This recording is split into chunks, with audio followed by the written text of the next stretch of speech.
Good morning, everybody. This is the first episode of BookTob, and today we'll be going over The Social Contract by Jean-Jacques Rousseau, a Genevan philosopher. Initially, I thought he was French, and I thought, oh, how good can a French philosopher be? I am not immune to ignorance, but it is that when we learn, we can get better. So I'll be cracking on now.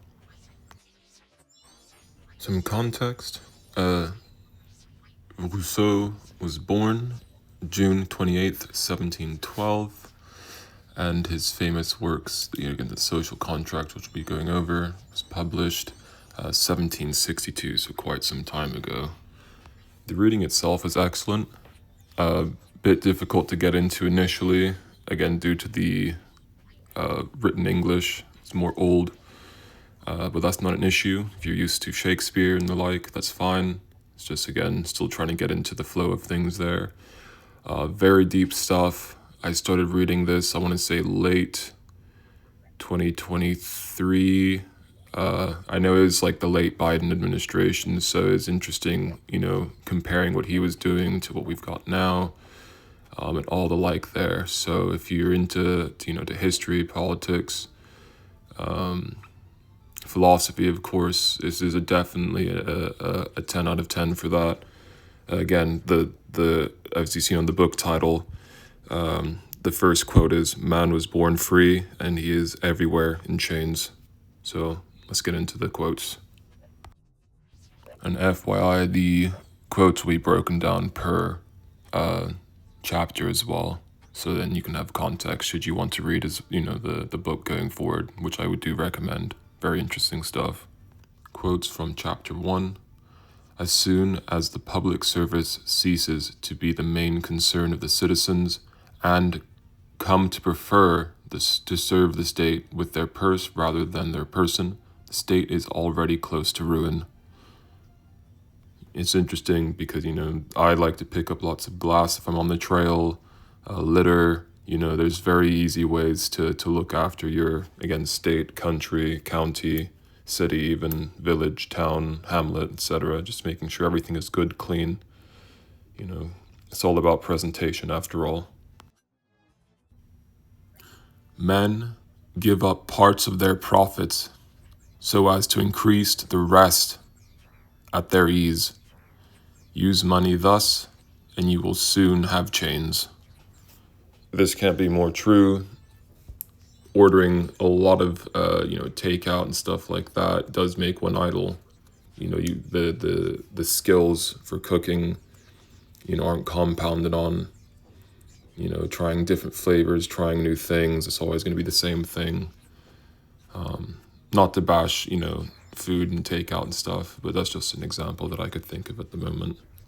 One of the most important quotes that I really take to heart is from chapter 2, that being, "It is easier to conquer than to administer." Every war book I've read, going from Sun Tzu, The Art of War, currently reading On War by Karl von Clausewitz, it does constantly inform you that just because you've conquered a state or territory, province, etc., if you do not have the means to administer it, you've done nothing. Again, it depends on the whole point of the war and conflict. If you're there for resources, that's one thing. But if you're there for control, you need to have administration in place. I think, again, reading it when I did, it's very evident of what's going on now. It's very interesting, again, to see what this philosopher from time and time ago has said about these things. So, it is what it is. It is what it is.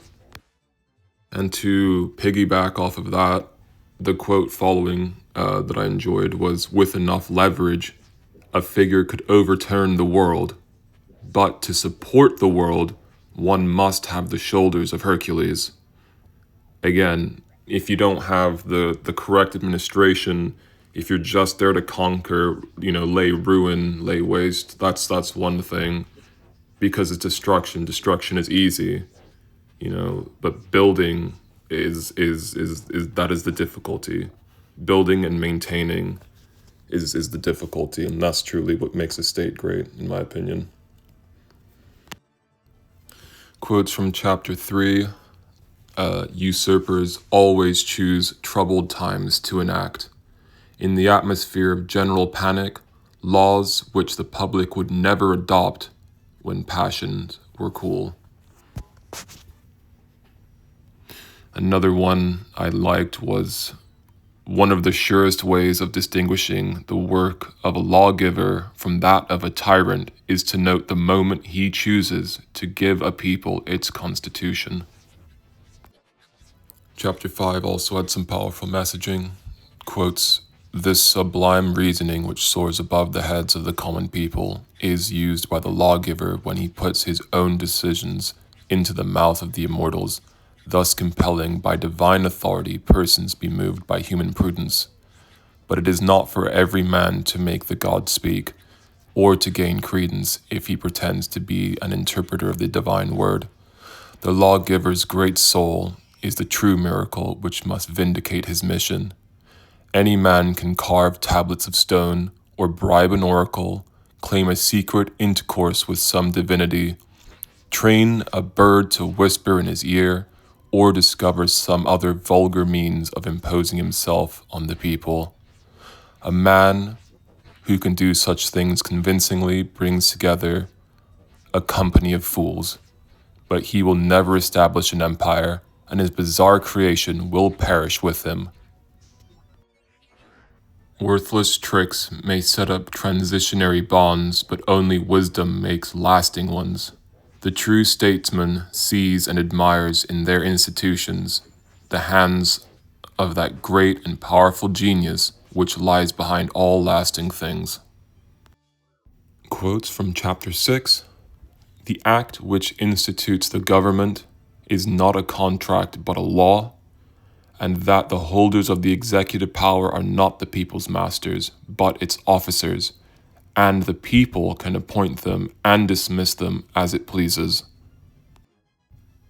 And that there is no question of their contracting, but of obeying, and that in discharging the functions which the state imposes on them, they are only doing their duty as citizens without having any sort of right to argue terms.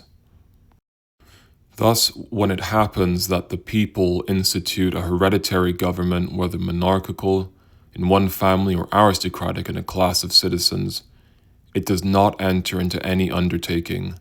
Hereditary government is simply a provisional form from that it gives administration until such a time as it pleases it differently."